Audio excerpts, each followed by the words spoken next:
So, little heads up, this is going to be a wild roller coaster ride because this is part 2 of the sermon in all reality. Part 1 came in the first service, and I asked Pastor Mark for permission to do this, and when I did that, he told me, and I quote, "You can do whatever you want." I'm a youth pastor. You don't say that to a youth pastor. It's dangerous. So the whole game plan is the sermon actually occurred in the first service. The scripture is John chapter 9. John chapter 9 is the healing, and in that there's a miracle. So we come to the very definition of a miracle, which you see on the screen: an effect or an extraordinary event in the physical world that surpasses all known human or natural powers and has to be ascribed to supernatural powers. In layman's terms, a miracle is something so crazy that you can't explain it. The only explanation is God.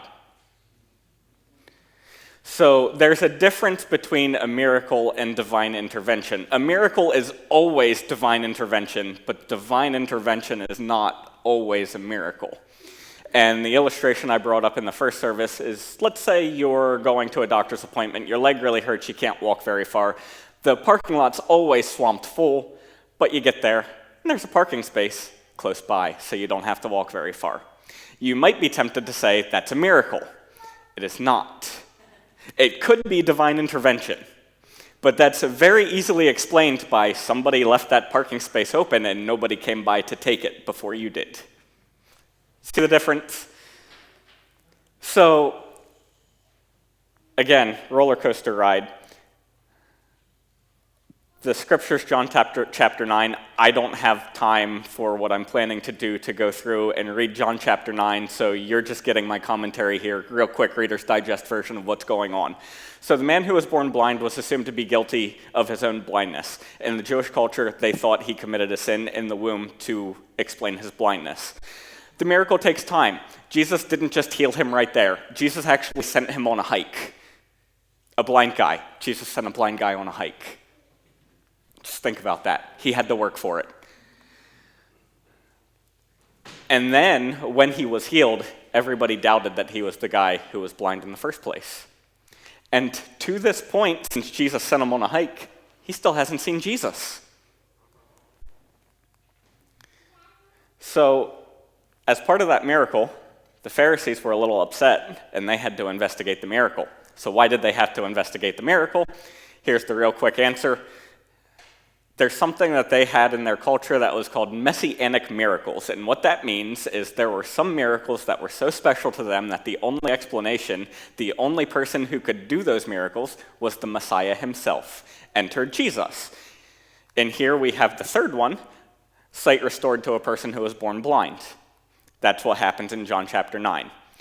So, in the questioning, the man is changed. The Pharisees are the big experts of the law here. You don't question the Pharisees. You don't teach the Pharisees. They are the experts, not this blind guy.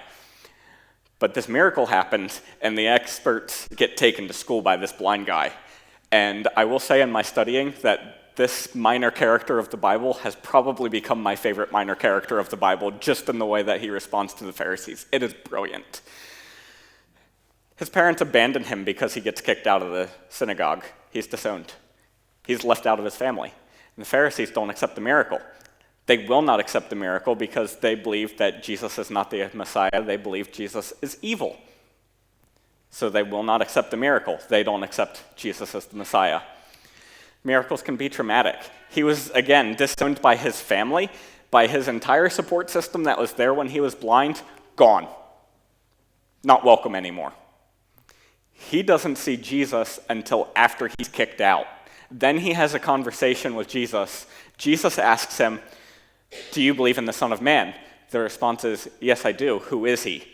Jesus says, "It's me. You're speaking to him." That's the first he sees Jesus. It could have been weeks after his sight was restored, depending on how long the investigation happened. And other people are still unwilling to accept it. So, where do we stand on miracles today? Is Jesus still the Messiah who can still intervene in our own lives and produce miracles? I posit yes, and with this, we'll get into my illustration. That is my daughter that you see up on the screen. Her name is Hannah Grace. I'm just giving you a warning of the roller coaster ride that's about to take place. I don't think I'm going to be able to hold it together throughout this entire story because it's nuts. Also, Hannah's name. Does anybody know what Hannah means? God's grace. So Hannah's name might as well be Grace Grace. And I brought this up in text conversation shortly after Pastor Mark. It's like, I really don't want to name her Hannah Grace because it's redundant. Answer to that, God's grace can be very redundant, thankfully so. So just to give you an overall outlook of the roller coaster that's about to take place. 3 weeks before Hannah was born, we had a concerning ultrasound. Then she was in the NICU for 4.5 months. We were home for 2 weeks. Then we had to go back to the emergency department. We were in the hospital for 3 days. We were then discharged. We were home for 1 week. We were then in the hospital for 10 days. We were discharged again. We were home for 2 days. I had to give her CPR at home. We were in the hospital for 13 days. We were then home for 2 days again, went to the hospital for 4 days. We were home for a day and a half. We went to Hopkins Emergency Department. We were wrongfully discharged. We were home for a day and a half again. We were then going to York Emergency Department. We had a helicopter ride to Johns Hopkins, where Hannah was then in the hospital for a month. And this time frame, by the way, is not important to the story, but our dog died. And we were mostly healthy since May 3rd, 2023. That's the overall quick roller coaster timeline of everything that happened for us in the past year and a half. Sounds fun, doesn't it? Well, now I'm actually going to break it down a little bit more because the story merits more. Before I get into that, I'm going to urge you, church, something we do not do nearly enough here is sharing your testimony in front of the body of Christ.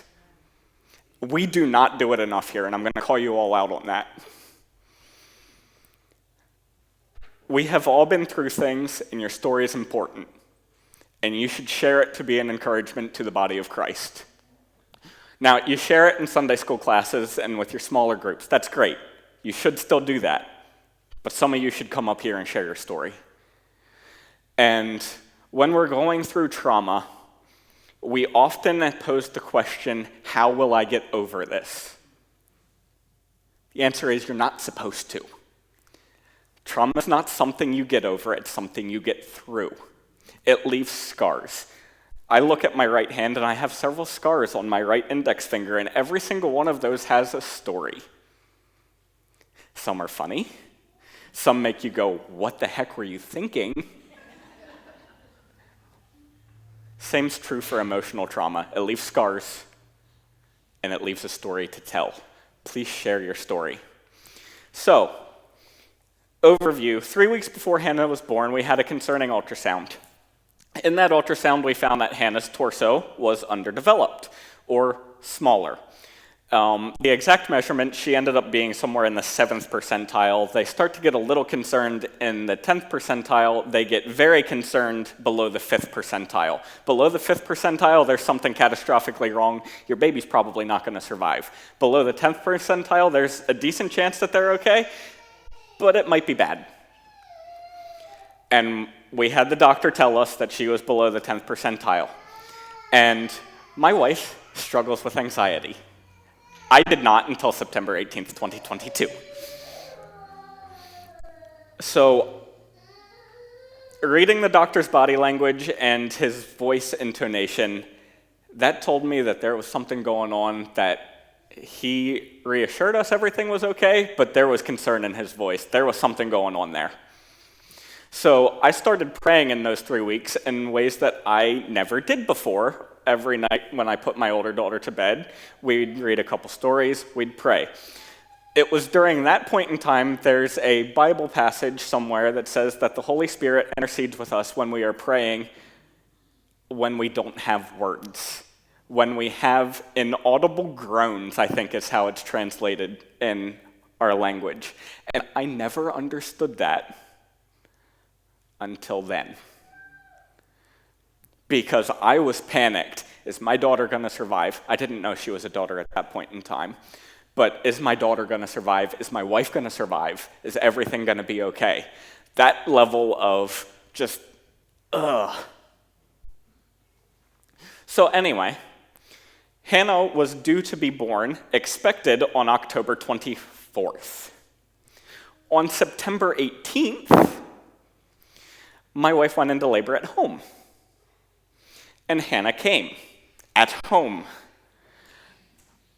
I am not a medical professional. I was the only medical personnel on site at the time. So I could go into a whole bunch of gory, ugly details about childbirth. I will spare you of that. I will just say that midwives and doctors are very good at what they're doing when they're delivering a baby. They make all that yucky go away very quickly. I did not have that luxury. And on top of that, Hannah was 15 inches long and 4 pounds, 5.5 ounces. The tip of her head to the bottom of her feet. And she was very blue. Catherine, your shirt, that's about the color. Not good. You never want to see a human being be that color. And on top of that, it was my daughter. And she was only 15 inches long and 4.5 pounds. And I'm holding her in all the mess and thinking, how will this kid survive? That's where I was. And then we call 911. Divine intervention right here. I was a youth pastor.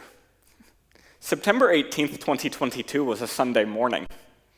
As a youth pastor, what do you think the most inconvenient day possible to have your child be born at home is? A Sunday morning. On that Sunday morning, Gettysburg's a very small hospital. We live out in that area. Gettysburg doesn't have a pediatric session. It doesn't have neonatology. It doesn't have any of the services that we needed. On that particular Sunday morning, York's neonatologist was on rotation at Gettysburg Hospital, and he was already there at 5:30 in the morning waiting for Hannah.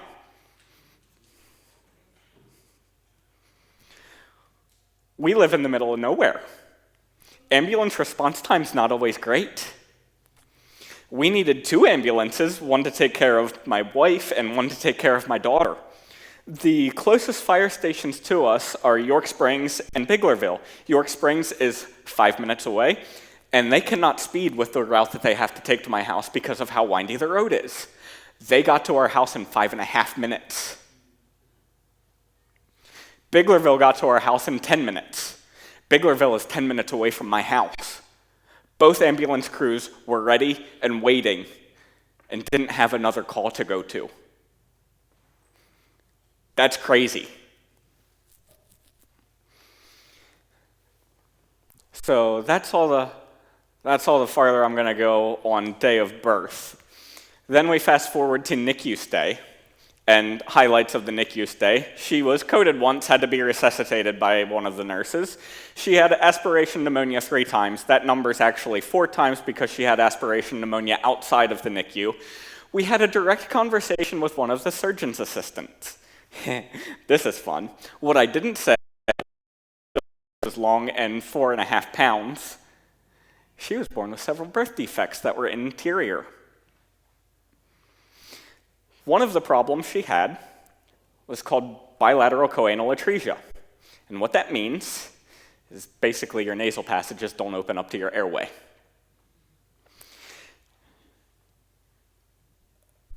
We think, oh, that's no big deal. You can just breathe out of your mouth.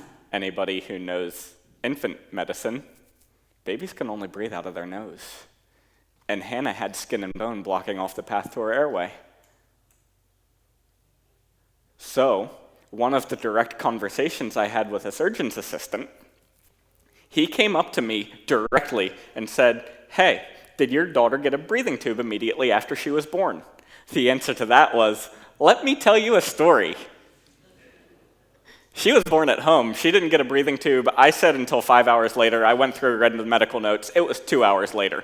But everybody knows, how long can you live without oxygen?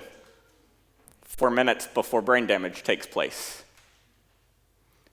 5 or 6 minutes, and you're dead. Hannah was at 2 hours. So the surgeon who asked the question, hey, did your daughter get a breathing tube immediately after she was born, did not like the answer of, no, it was 2 hours later. Because in medical journals, that means my daughter was without oxygen for 2 hours. That's not possible. That's where the miracle is. So his response to that was, we were in the height of COVID restrictions, so he had a mask on. His eyes just kind of narrowed. He looked at me, said, that's puzzling, and he all but ran out of the room as his face went pale. So my job as a youth pastor, you're dealing with teenagers.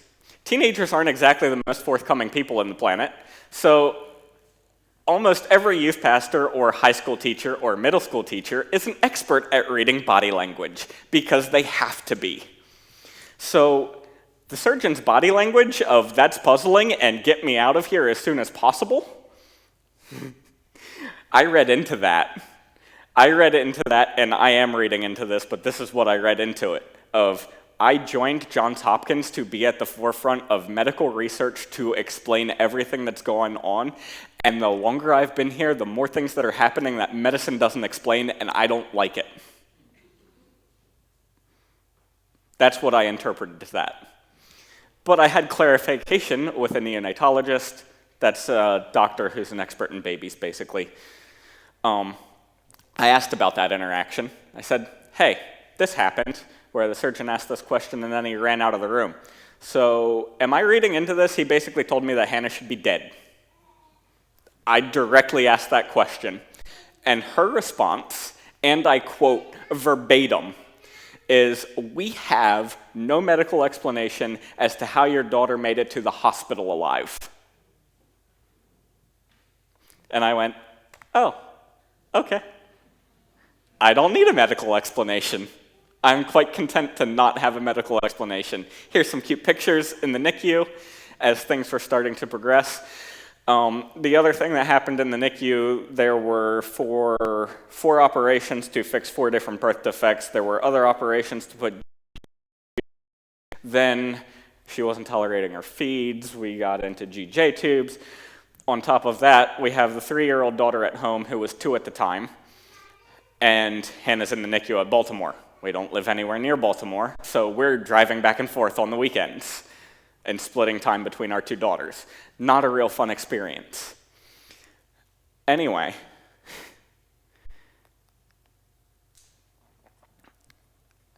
we go through all of these terms.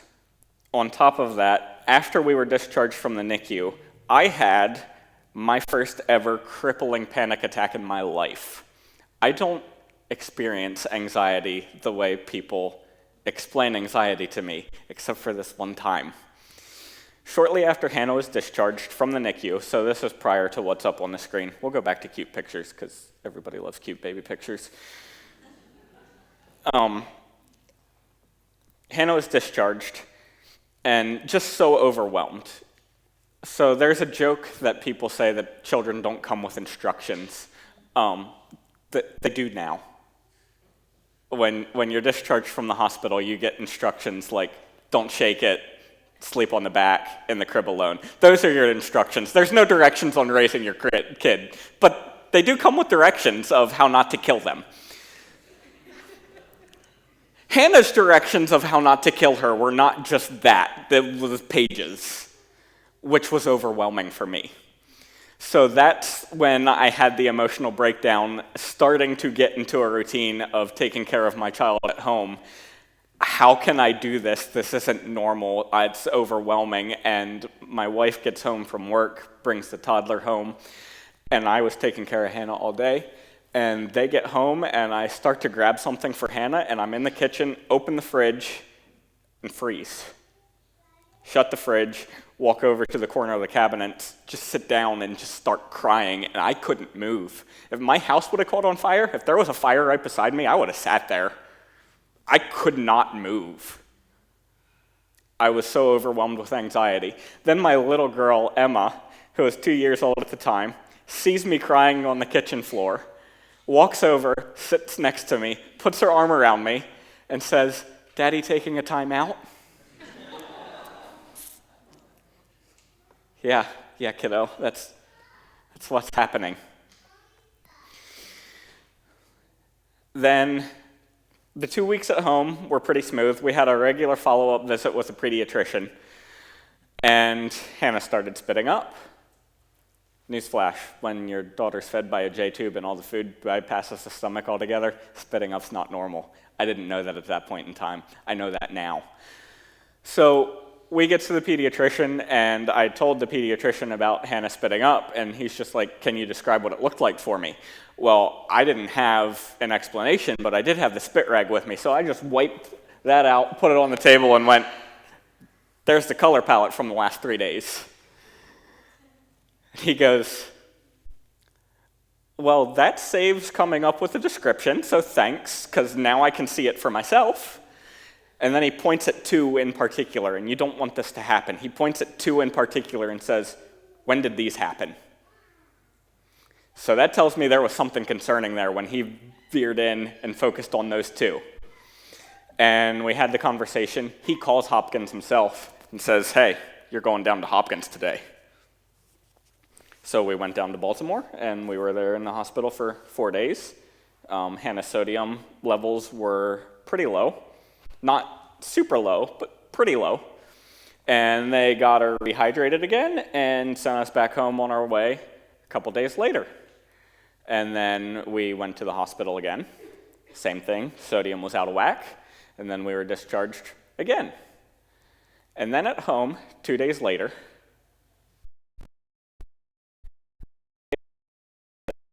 G-tube, and the procedure at that point in time was you give medicine, clamp off the G-tube, and let it soak in for half an hour so that she actually gets to absorb the medication. When that happened, she started struggling to breathe. This was while I was working here. It just so happened to be on my day off. 3 weeks prior to this, I was having recurring dreams that I would have to give my infant daughter CPR. So, Steph gives her medicine, clamps her off, lets her sit. 20 minutes into the half-hour time period, Steph looks at me and says, "Hey, Jacob, I think Hannah's struggling to breathe." And I go, "Yeah, you're right. Give her to me." The only reason I knew infant CPR is because I used to work here in Otterbein Early Education Center. In the year 2013, we had to do first aid and CPR. And they focused mainly on adult/teenager/elementary/everybody over the age of 2. They're blown chest compressions on an infant. That would be catastrophic. You would squish them. So in Otterbein, we have a baby room, and one of the baby room teachers asked, "Okay, what's the procedure for babies?" And the instructor went over. And in my head, I'm thinking, "Oh, I'll never need this," and I was tempted to zone out for whatever reason. I think we have that reason now. I did not. I paid very careful attention. And that training that I received 10 years ago was in the forefront of my mind when Hannah was born. And when Hannah wasn't breathing, I took her, and baby Heimlich's different than adult Heimlich as well, started doing baby Heimlich because she was still conscious at that point in time. Well, as soon as she stopped breathing, I told Steph to call 911. And anybody who's called 911 knows that the standard first question they ask, they don't ask a question, they say, "This is 911, what's your emergency?" That's the standard. That's not what happened in this 911 call, and I was super thrown off by that. And I'm holding my baby who's not breathing, and the 911 operator starts asking weird questions about insurance. And I'm just there like, what is happening? And I see the look on my wife's face. She's just completely frazzled and isn't getting the information out that needs to come out, and my daughter's in my arms not breathing. And I'm trying to give her the Heimlich, and in the time that 911's called, my daughter loses consciousness. And there's the 911 operator asking questions that threw my wife off, and I'm just there barking. He doesn't need any of the answers to the question that he just asked you. He just needs to know I have a baby not breathing and what our address is, and that's it. And that's exactly how I said it. My wife was on speakerphone.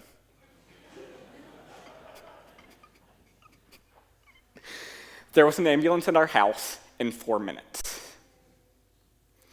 I already told you what the distance is. The ambulance that got there in 4 minutes wasn't York Springs because they couldn't have gotten there in 4 minutes. It was Biglerville. The 10-minute away place got there in 4 because it's a straight shot and they were doing 90. One of the responding EMTs happened to be a parent of one of the students that Steph had as a 4th grade teacher 3 years before. So we get there. On the phone during the 911 call, I put Hannah down on the floor, start giving the 2-fingered chest compressions. And I remember praying a very angry prayer. Hannah's 6 months old at this point in time. That angry prayer was, you didn't do those miracles with my daughter 6 months ago just to have her die in my living room here and now. And I kid you not, as soon as I finished that prayer, immediately she starts coughing and breathing again. It was that quick. On the very next chest compressions while I'm praying, as soon as that thought comes out, she starts coughing and breathing.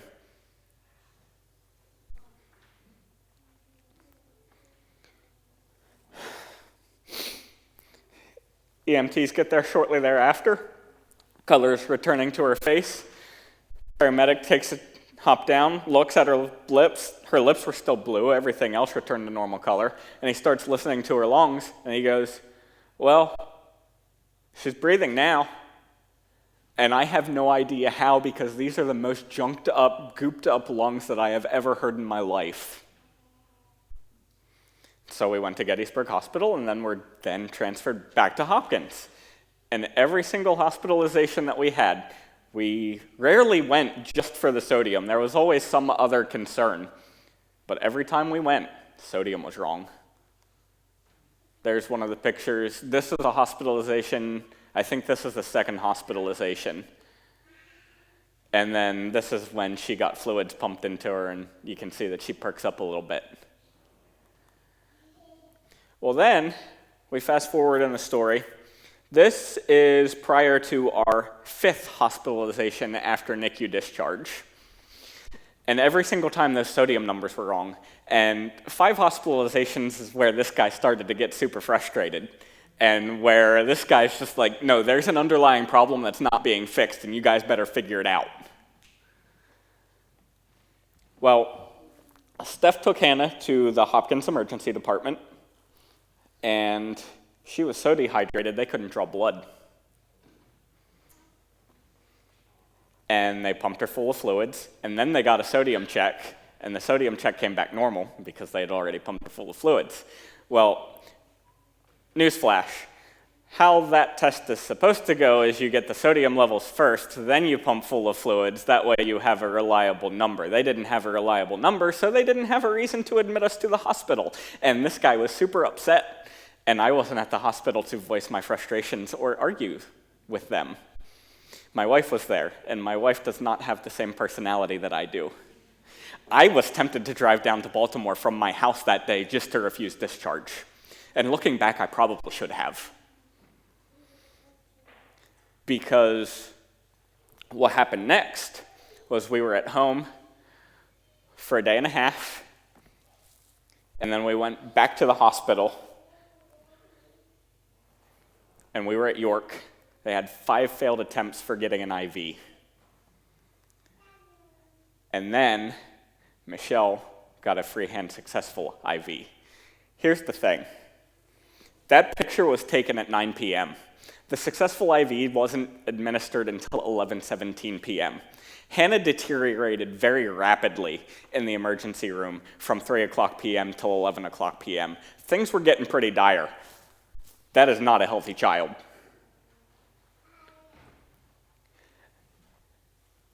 And how Hannah's IVs have always gone at Hopkins is there's something at Hopkins called the vascular team. I think York has one as well. And those are people who go around and use an ultrasound machine to give IVs to people who are difficult sticks. Hannah is among the most difficult stick of the people that they've dealt with at Hopkins.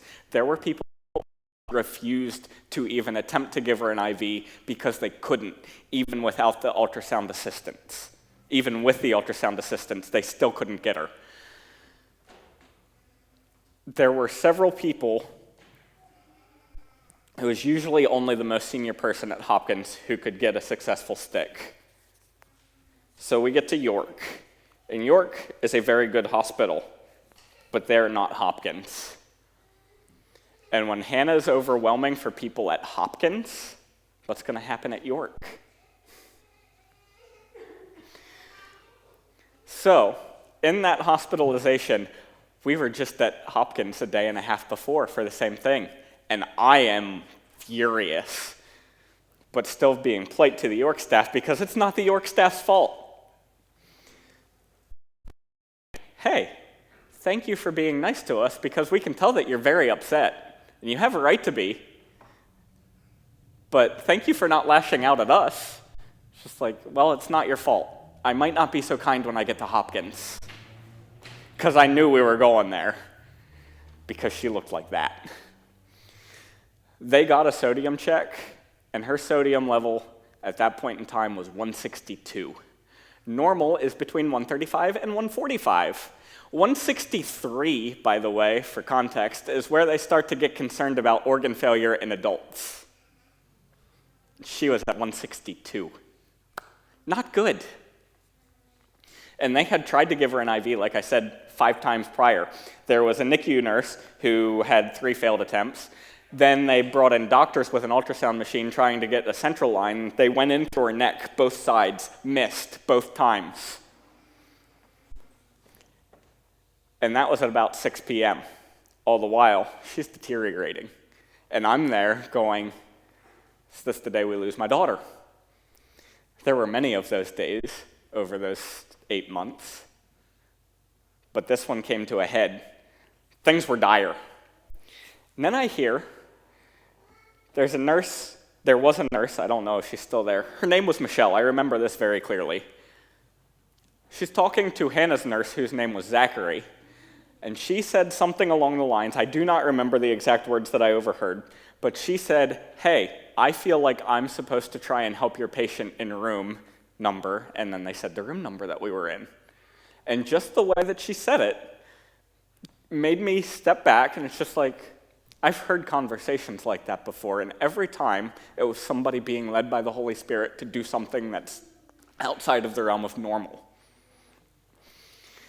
And what happened is Zachary, Hannah's nurse, came in and said, hey, there's another nurse who wants to give it a try. Are you okay with that? And I heard the conversation. It's just like, get her in here now. Get her in here now. She comes in, looks at Hannah, looks at her foot, says, I think there's a vein right there. For context, we already had people come in with ultrasound machines. They also have vein lights, which are red or green, and they kind of map out where veins are. Those don't help with Hannah. No, Michelle comes in freehand. No assistance at all. Just looks at her foot, says, I think there's a vein right there. Freehand, have a conversation before. She says, so I want to try and help your daughter. It's just like, okay, my only ask is that you don't repeatedly stab my daughter and make things much worse because, IVs don't feel good. She's only 8 months old at this point in time. She's already had a very rough day. Michelle comes in, says, I'm going to stop at 1. And I remember sitting back going, yeah, there's no shot you're gonna get this in one go. Absolutely no shot. I've seen people fail 3 times with the ultrasound assistant at Hopkins. There's no way you can do it freehand 1 time. I was wrong. 1 stick right in through the left foot, got the IV. I was reading medical notes. I don't advise this. It's very dry, very boring. Just to get a refresher of the timeline. And you have to have a lot of technical experience or a great deal of imagination to get what's going on by reading the medical notes. But this night, there was a medical note that stood out at 11:17 p.m., which they have written down as 23:17. IV access was thankfully attained in the left foot with a 24-gauge needle. That's an exact quote from the medical notes. Do you know what word I have never seen in medical notes before? Catherine, you work in the medical field. You just said it immediately. Thankfully. That word does not show up in medical notes. So the fact that it's there tells you things were bad. And to give you an idea of how bad things were, we didn't have an ambulance transport to Hopkins. We were airlifted. And there's so many more things that I can go over. So many things that have happened. But we're out of time. The only thing I will bring up is Hannah's story. Hopkins NICU is very large. There's 50 or 60 beds, so you can imagine how many patients are in and out of there over the course of 6 months. Well, we had a routine procedure in September where Hannah's GJ tube had to be replaced, and her nurse in recovery had her in the NICU. We were 8 months later from that point in time. But that nurse, when I got back to be with my daughter again, that nurse looked at me and said, you know, when I saw this patient, I saw her hair, I saw her face, didn't even look at the name tag yet. She said, I know this little girl. How many hundreds of patients did this individual treat between the NICU stay and that operation? Probably hundreds. She remembered. January, just 3 weeks ago, we had another medical lovely interaction where for a GJ tube, it works that the feeds end up bypassing the stomach altogether. They're just administered directly to the small intestine. So you're looking at a foot long to bypass the stomach, and then there's a G-port opening, which medicine's administered into the stomach. So G-tubes are only like 2 inches long, 1 inch long. And they're super easy to take care of at home because if they fall out, you get a new one and you just put it in. And I can do that.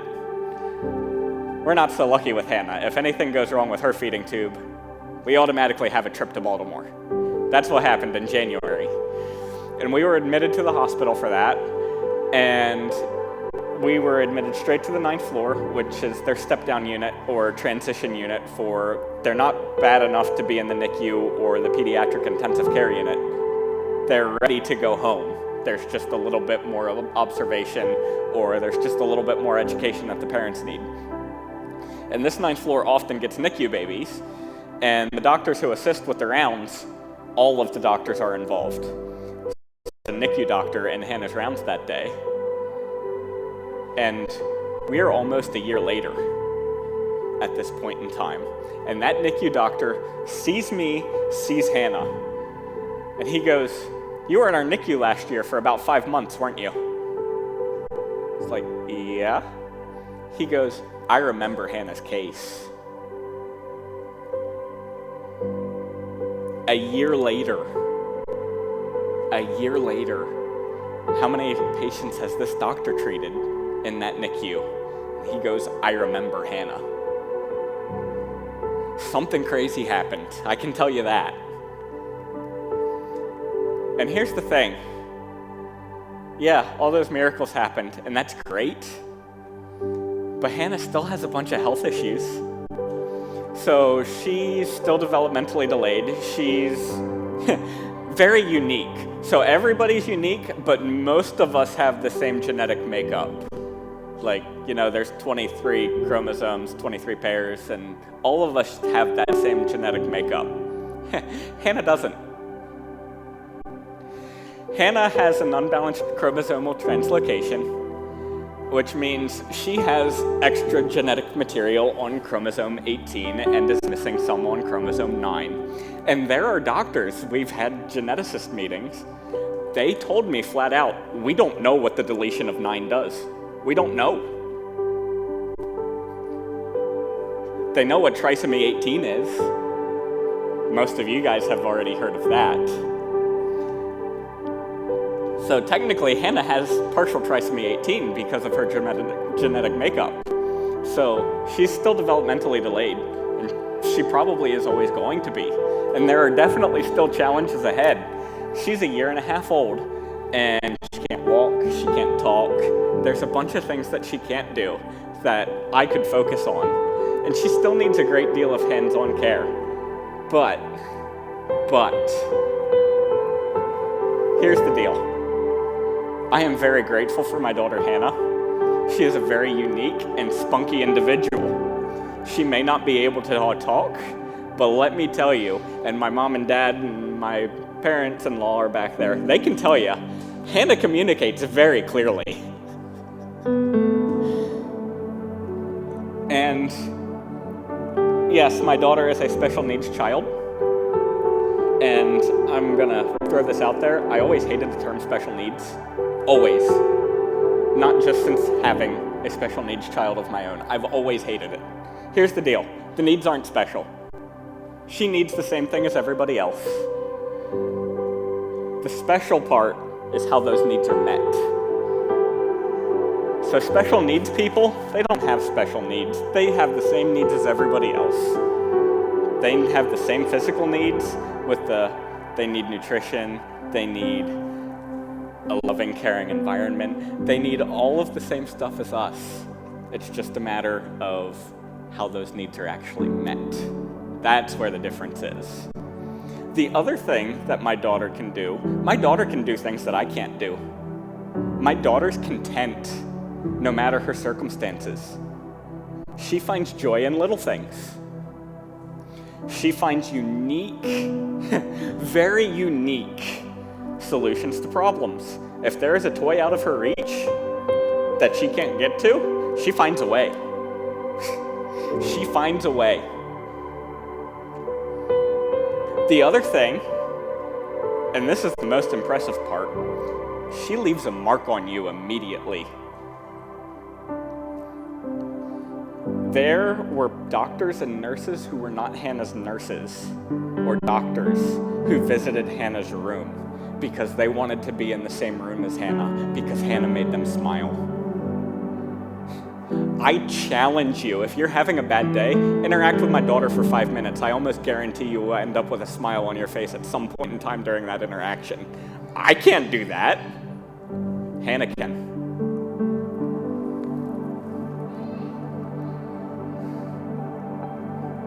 My life was forever changed and altered on September 18th, 2022, and I wouldn't change it for the world. Yeah, I ended up quitting my job because I had to take care of my daughter.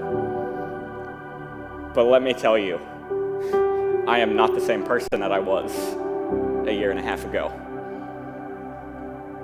And I don't think I'd change it for the world. The other thing, I brought up Michelle specifically, but in Hannah's story, there were so many people who helped us, went over and above. I could be here for hours sharing over and above what was normal medical procedure that we were helped by. And I am so thankful for every single individual who helped us. So I'm just going to close with a question.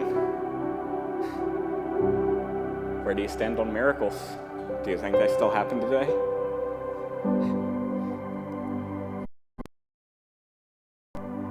And on top of that, the Pharisees rejected the miracles that Jesus did for that blind man.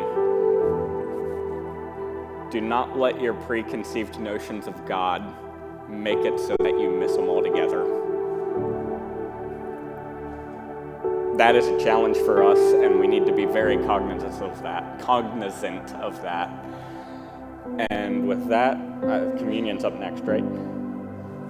Now we're going to transition into a time of communion, and Andy's going to take over for this.